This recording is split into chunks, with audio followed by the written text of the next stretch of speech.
Hello guys, কেমন আছো তোমরা সবাই? আশা করছি সবাই খুব ভালো আছো। আমিও খুব ভালো আছি। আজকে সকাল সকাল ঘুম থেকে উঠে গেছি। অবশ্য ঘুম থেকে উঠিনি আমি, ঘুম থেকে আমাকে ওঠানো হয়েছে একটা দরকারি কাজের জন্য। ঘুম থেকে উঠে একটু গাছগুলোর সামনে দাঁড়িয়ে ঘরে চলে আসলাম। ঘরের সব কাজ করে নিয়ে আমার এই রান্নাঘরের জানলাটার সামনে প্রত্যেক দিন পাখি আসে, তাই আজকে একটু জল আর বিস্কুটের গুঁড়ো দিলাম যাতে এই গরমে একটু ওরা জল পায়। তারপরে আমি মুখ ধুয়ে চা খেয়ে নিলাম। জানি না চা খাওয়া বলে না চা পান করা বলে, আমরা তো চা খাওয়াই বলি। তারপরে স্নান করে নিয়ে গাছের মধ্যে যে কটা ফুল ছিল ও কটা ফুল তুলে নিলাম, পুজো দেব তাই। বাড়ির বাইরের দিকের গাছগুলোর থেকে মা আগেই সব ফুল তুলে রেখেছে। তারপর আমি সুন্দর করে ফুল দিয়ে সাজিয়ে পুজোটা দিয়ে নিলাম। আজকে একটু সকাল সকালই পুজোটা দেওয়া হয়ে গেছে, কারণ আমি যে বললাম সকাল সকাল ঘুম থেকে উঠেছি একটা কারণের জন্য। সেটা হলো আমার শ্বশুরের একটা ছোট্ট লাড্ডুর ব্যবসা আছে, সেটাই প্যাকিং করে দেওয়ার জন্য সকাল সকাল উঠেছিলাম।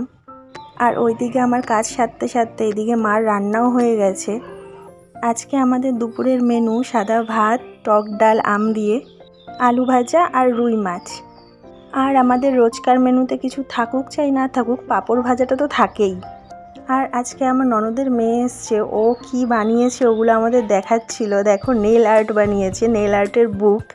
এদিকে ফেক নেলস লাগানো রয়েছে, সেই নেলসগুলোই আবার এখানে হাত বানানো রয়েছে তার মধ্যে দিচ্ছে। আবার দেখো আংটিও বানিয়েছে।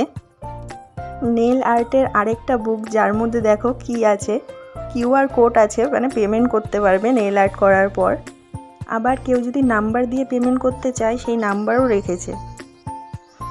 এবার আবার ঢাকেশ্বরী চাইনিজের মেনু কার্ড বানিয়েছে, মানে ওটা দেখে দেখে অর্ডার দিতে পারো কি কি খাবার খেতে চাও।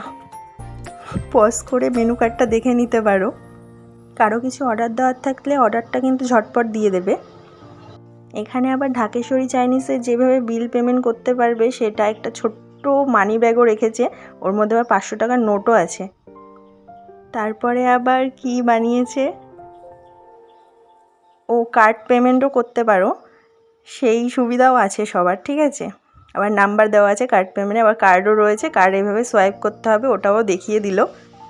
কি কিউট না? আসলে একা একা বসে থাকে তো যা ইচ্ছা হয় সেটাই বানায়। কি সুন্দর সুন্দর বানিয়েছে দেখো।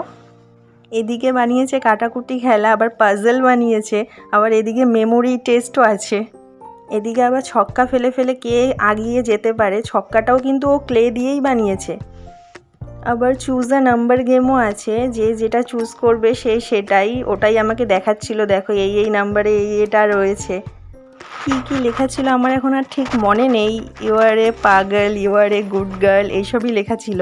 আবার এপাশে রাখা রয়েছে পাজলের যা যা জিনিস সব রাখা রয়েছে। এখানে আবার একটা ডল হাউসও বানিয়েছে। ডল কিন্তু বিছানার মধ্যে শুয়েছিল, ওখান থেকেই বের করলো চাদর গায়ে দিয়ে। আবার এদিকে আবার রান্নাঘর বানিয়েছে, ওটাতে ইন্ডাকশন ওভেন রয়েছে, ওখানে একটা গামলা বসিয়ে খুন্তি দিয়ে রান্না করে নিল ও। তারপর এখানে দেখো আবার ফ্রিজ রয়েছে, ফ্রিজের মধ্যে এই সব জিনিসগুলো কিন্তু আবার খোলাও যায়, মানে ওগুলো খুলে ওর ডল খেয়ে আবার ফ্রিজে ঢুকিয়ে রাখবে। এটা একটা টয়লেট। ওর ডল একটা বুক পড়ছিল, ওই বুকটা আবার রেখে দিল বুক শেলফে। এদিকে আবার সোফা, টি টেবিলও বানানো আছে।